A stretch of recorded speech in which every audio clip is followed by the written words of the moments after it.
So Donald Trump just strong-armed the one political system he thought he could bully without consequence. And for the first time in his political life, he blinked. But here's the thing. The damage is already done. We are watching the complete collapse of a tough guy power gamble built on intimidation, spectacle, and the fantasy that institutions exist only to be bent. The White House operated on the arrogant assumption that pressure alone would eventually break resistance once the volume got loud enough and the threats felt personal. They banked everything on the idea that fear alone would force Congress, courts, and state leaders to quietly fold, hesitate, or look the other way. But guess what? That gamble has backfired in the most spectacular way imaginable. Instead of submission, Trump has been met with a wall of cold, procedural, methodical competence that does not respond to rage, and it has exposed his operation as chaotic, reactive, and completely unprepared for a system that still remembers how limits work. It's honestly hard to believe he thought this would work. We are talking about core democratic institutions with their own survival instincts, not disposable props in one man's ego-driven performance. This isn't just about reckless language, impulsive threats, or another round of political theater designed to dominate a news cycle. We are talking about the United States signaling to the world that presidential power can be dragged into instability if no one pushes back. Let me fill you in on what's been happening.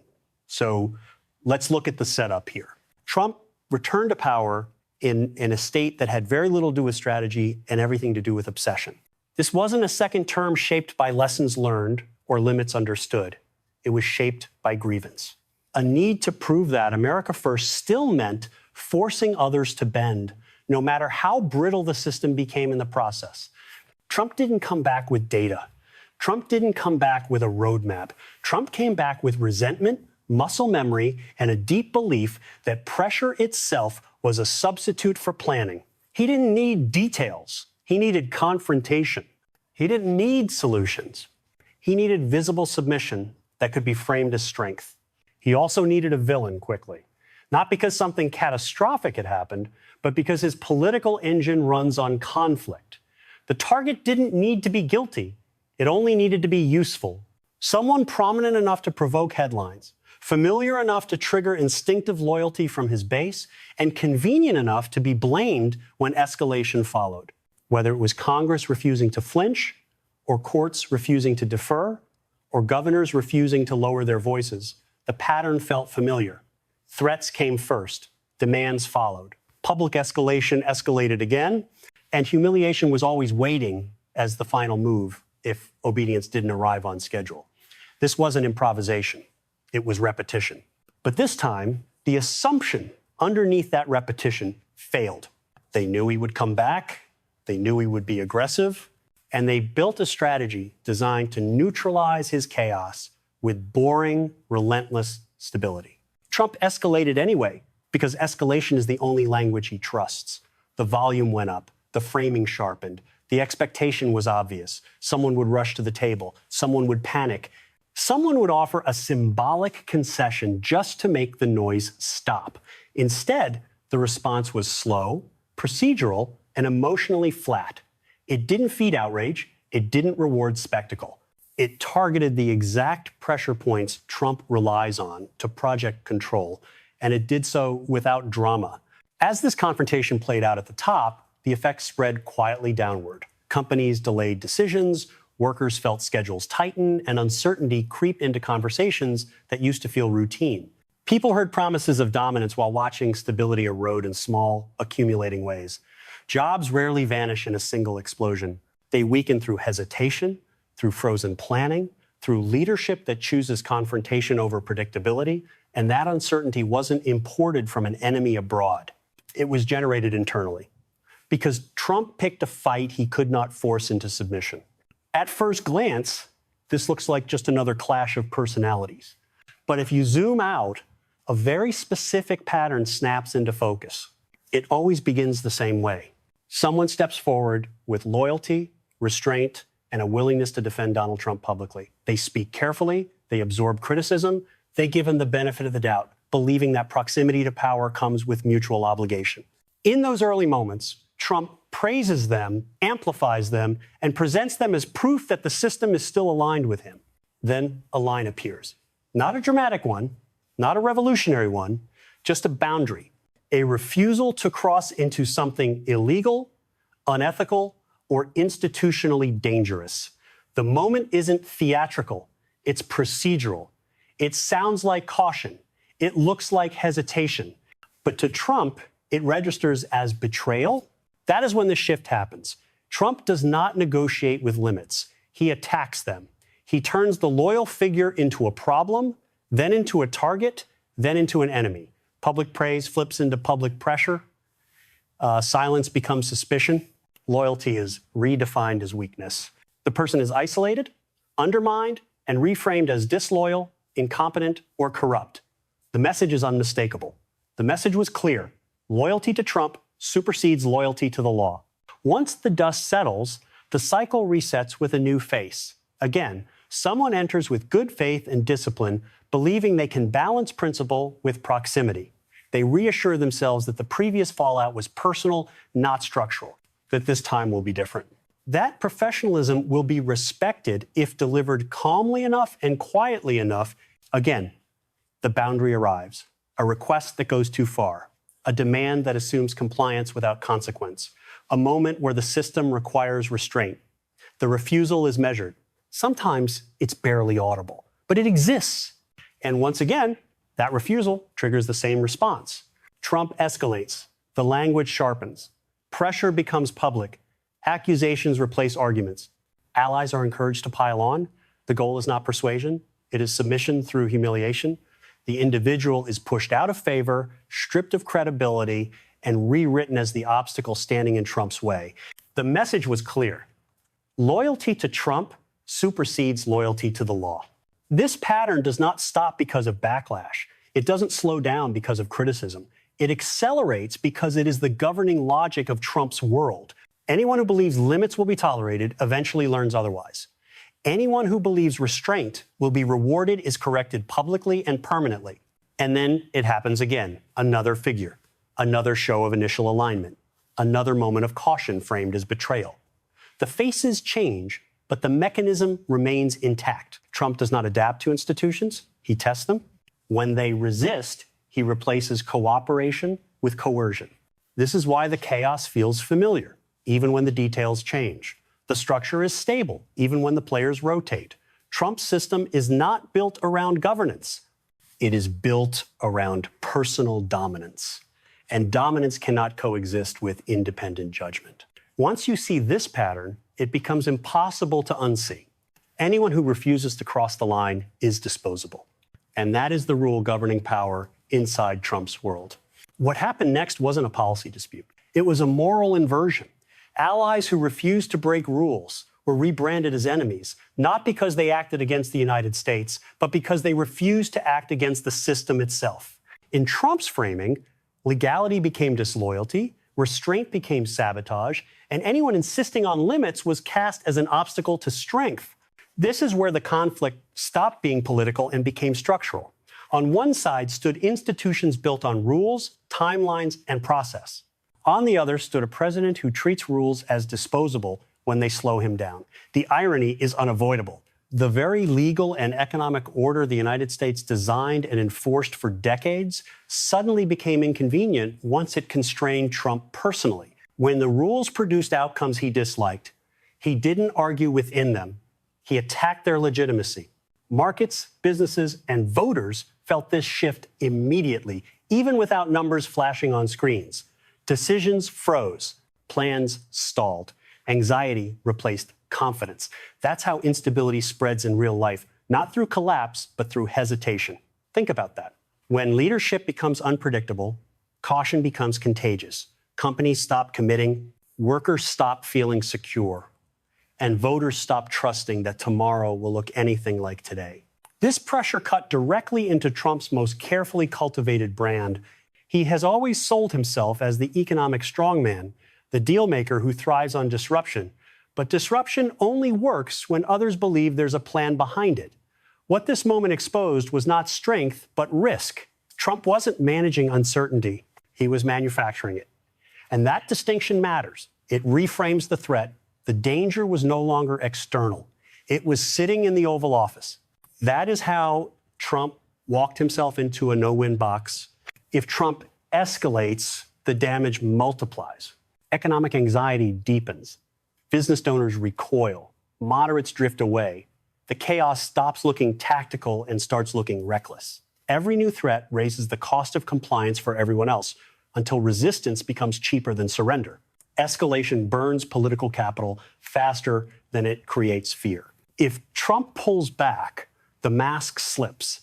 The retreat confirms what institutions already tested, that the threat was a bluff, that the pressure had limits, that the strongman fantasy collapses once it meets coordinated resistance. Pulling back doesn't restore control. It exposes weakness to his base, fractures loyalty, and invites the next challenge sooner and louder. There is no third option. No clever pivot, no reset button. Escalate and bleed credibility with the country that pays the price. Retreat and bleed authority with the base that sustains him. Inside the Republican Party, this box widened existing fractures. Business-aligned conservatives watched instability threaten their interests. MAGA loyalists demanded escalation, regardless of cost. Moderates froze, trapped between chaos and collapse. No faction could fully claim victory, and none could safely force resolution. The party didn't split cleanly. It stalled, and that paralysis left Trump boxed in, staring at two losing paths with no exit that didn't deepen the damage. At a certain point, politics stops being the main arena. That moment arrived when formal institutions stepped in, not as commentators, but as actors. This was no longer a shouting match between parties or personalities. It became a confrontation between a presidency pushing its limits and systems designed specifically to resist that push when it goes too far. The concern wasn't framed as disagreement. It was framed as overreach. Trump's repeated reliance on urgency, threat language, and implied emergency authority began to look less like leadership and more like a workaround. The pattern was familiar. When Congress slowed him down, he framed it as obstruction. When norms restrained him, he framed them as weakness. Power, in his view, was something to be seized before anyone could say no. That framing ran headlong into institutions that do not respond to volume. Courts, in particular, are trained to defer when national security is invoked. That deference is real, and it is rare for judges to challenge it. But deference has limits. When justifications stretch too far, when urgency is asserted without coherence, the system reacts. This time, the reflex to step aside failed. Let that sink in. The system didn't flinch because the argument itself collapsed under scrutiny. What made this moment more dangerous for Trump was who stopped defending him. This wasn't just opposition voices or liberal critics. Conservative legal figures, institutionalists, and authority-minded Republicans began signaling discomfort carefully at first, then more clearly. The shield Trump relies on, the idea that pushback is always partisan, started to crack. When guardians of the system hesitate, it sends a signal that something fundamental is off balance. At the core of this clash sat a constitutional axis Trump has never respected. Executive power exists alongside legislative authority, not above it. When a president behaves as if delay equals defiance and oversight equals sabotage, the balance breaks. If a president can bypass Congress whenever resistance appears, then separation of powers becomes optional. And if it becomes optional once, it becomes vulnerable forever. The domestic consequences of this collision didn't need statistics to be felt. Confidence eroded, planning slowed, trust thinned. Political instability bleeds into economic life quietly through hesitation and doubt. Investors pause, employers wait. Voters feel the drag without needing to understand the legal mechanics behind it. That's how legitimacy decays, not through collapse, but through fatigue. What emerged was not just resistance to Trump's actions, but a question about the office itself. If a president can stretch authority this far without consequence, what does the role become? And if the system fails to respond now, what stops the next occupant from going further, faster, and with fewer restraints? That question hasn't been answered yet. And until it is, the presidency itself sits under a shadow that no amount of rhetoric can dispel. At this stage, clinging to the idea that this is still about a single clash, a single policy fight, or even a single presidency is a mistake. The frame has already shifted. This is no longer about trade disputes, inflammatory speeches, or another round of political brinkmanship. This is about rules versus raw power. Let that sink in. One side depends on institutions that move slowly, deliberately, and within constraints. The other demands speed, submission, and outcomes detached from process. Donald Trump has never tolerated limits well. He does not merely dislike restraint, he interprets it as a personal attack. Delays feel like sabotage. Oversight feels like betrayal. Any system that cannot be bent on demand becomes illegitimate in his eyes. That instinct may work in entertainment or personal branding, but in governance it becomes corrosive. A presidency cannot function as a reality TV set without hollowing out the institutions meant to survive it. The deeper danger here is not Trump himself, but what gets normalized while he pushes. When a president tests the outer edges of authority and nothing happens, the behavior does not fade, it hardens. If that behavior is accepted once, it becomes precedent. Once it becomes precedent, it does not disappear when Trump eventually exits the stage. And once it survives one presidency, it becomes an invitation. Someone else will use it again, faster, with less resistance, and with fewer scruples. This is how democratic erosion actually works. It does not arrive with a single dramatic moment. It arrives through repetition. Each escalation slightly dulls public alarm. Each violation becomes easier to excuse than the last. Norms don't collapse in one strike. They thin, they fray, and eventually they stop protecting anything meaningful. Be honest. What once would have been unthinkable is now debated as routine. Over time, that normalization changes public behavior. Citizens stop expecting competence and start settling for noise. Accountability feels abstract. Spectacle feels immediate. Governance becomes something watched rather than experienced. And that shift has consequences far beyond elections. It alters how people plan their lives, how businesses make decisions, how institutions recruit leaders willing to absorb pressure without breaking. This is where voters inevitably come back into the picture, even if Trump prefers to frame everything as elite conflict. Ordinary people may tolerate chaos briefly when it feels purposeful. They may excuse instability when it feels directed at an enemy. But chaos taxes daily life. It shows up in uncertainty. It shows up in hesitation. It shows up when stability becomes scarce and competence starts to matter again, not as an ideology, but as a necessity. A system built on constant disruption cannot deliver long-term security. People eventually notice when volatility becomes the only consistent feature. They notice when promises of strength produce fragility instead. They notice when leadership generates risk rather than absorbing it. And that realization does not arrive all at once. It accumulates quietly, decision by decision, conversation by conversation. What now confronts the United States is not a partisan dilemma, but a civilizational one. A serious nation accepts limits even when those limits frustrate powerful leaders. It understands that restraint is not weakness, but structure. A reality TV state treats power as performance and governance as theater. Those two models cannot coexist indefinitely. One consumes institutions. The other depends on them. None of this is resolved. Legal challenges continue to move. Institutional pressure has not released. Economic consequences are still filtering downward in ways that take time to feel fully. The story is not finished, and the temperature is still rising. What has changed is the frame itself.